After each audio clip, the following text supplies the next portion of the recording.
It's a fairy tale world of castles, palaces, and neon lights. And it's all made of ice.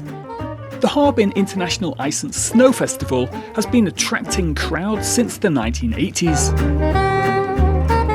Hundreds of thousands of cubic meters of ice and snow are used to put it together.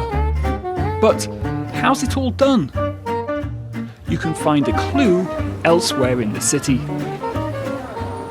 So this is the central street in Harbin. We're here just before the Snow and Ice Festival, which is the biggest event of the city, and they're just preparing for it now. So everywhere along the street you can see huge blocks of ice like this. The ice is piled up in preparation for artists to work their magic.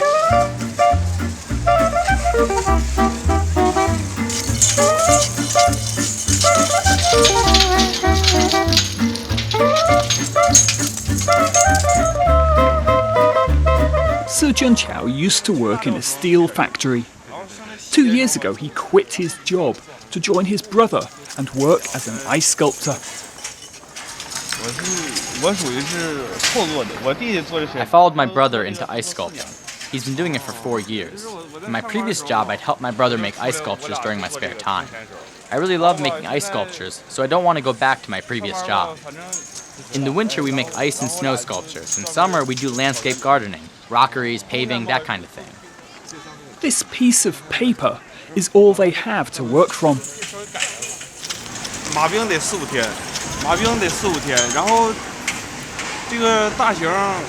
It takes 4 to 5 days to stack the ice, and 2 to 3 days to sculpt. Another artist shows us how they use paint to mark where they want to cut.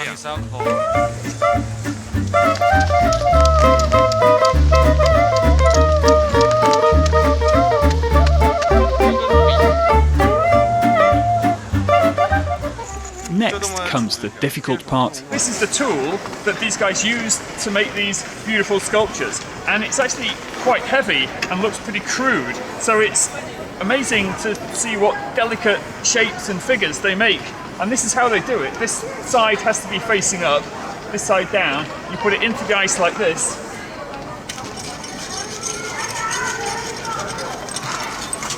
Yeah. No. Oh, you don't do that. Okay. You have to be more forceful. Wow. That's not easy work. I'll give it back to the master. Thank you. Yes. Of course, the chisel's not the only tool that cuts ice.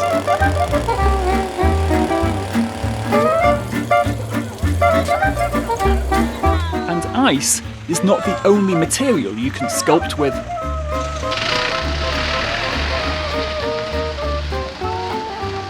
Snow is also used to make winter sculptures in Harbin.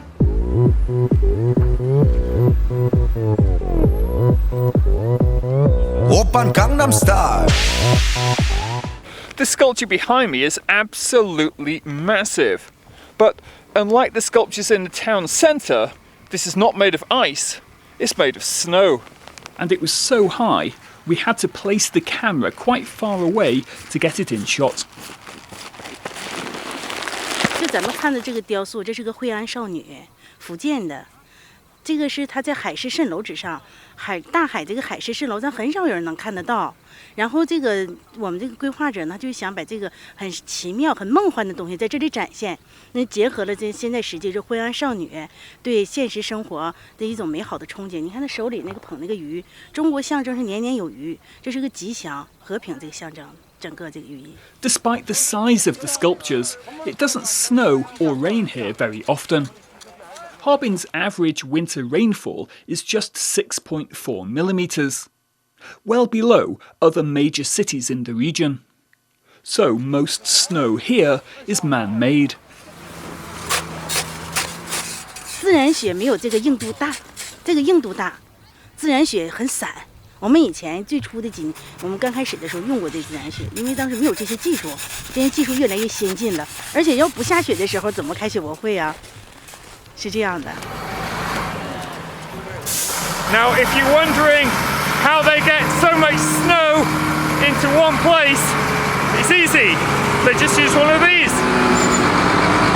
So that's where the snow comes from. But what about all that ice?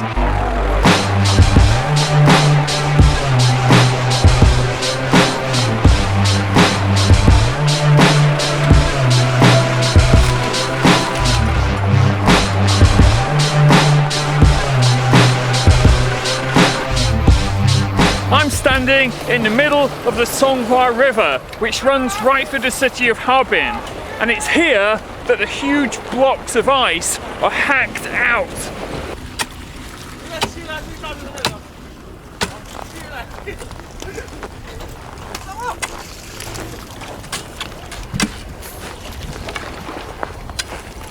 These migrant workers are the unsung heroes of Harbin's Ice Festival.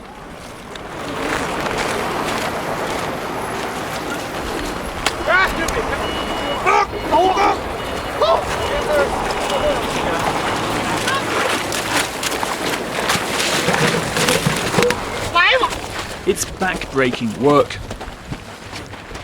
In temperatures below -20 degrees Celsius.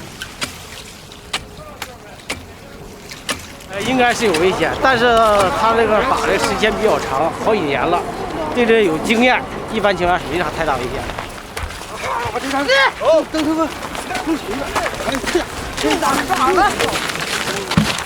那具体多少块我真说不清楚，但是用兵量相当大的说，你看这采冰场吧，这些面积都是。哦。这现在连1/3都没采上来都。哦。最费劲，11个人最费劲。当时些年前都10多天，这个20天，这越来越厚，不好拽。这个就。 Once pulled out of the river, the ice blocks are loaded onto trucks, which then drive to our final location.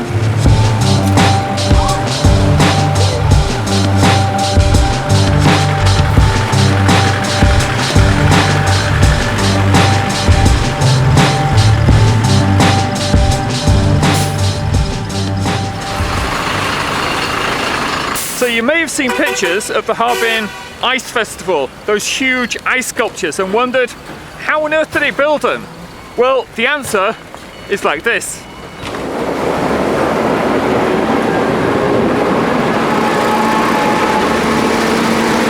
This construction site is the size of a small town. And in just a few weeks, these ice blocks will be part of Harbin's main attraction, the International Ice and Snow Festival.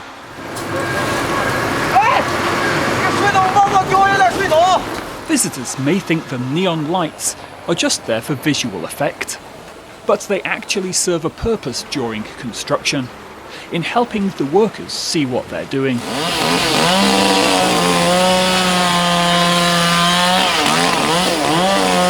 So this is amazing. We're on a construction site, but instead of using sand and cement and bricks, they're using ice. And I'm surrounded here by inquisitive workers who have stopped building just to watch me make a short report.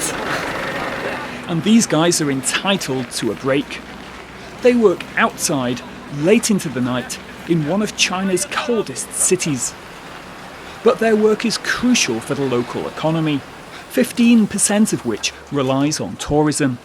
And a lot of that will be generated here, from ice, snow, and a lot of hard work.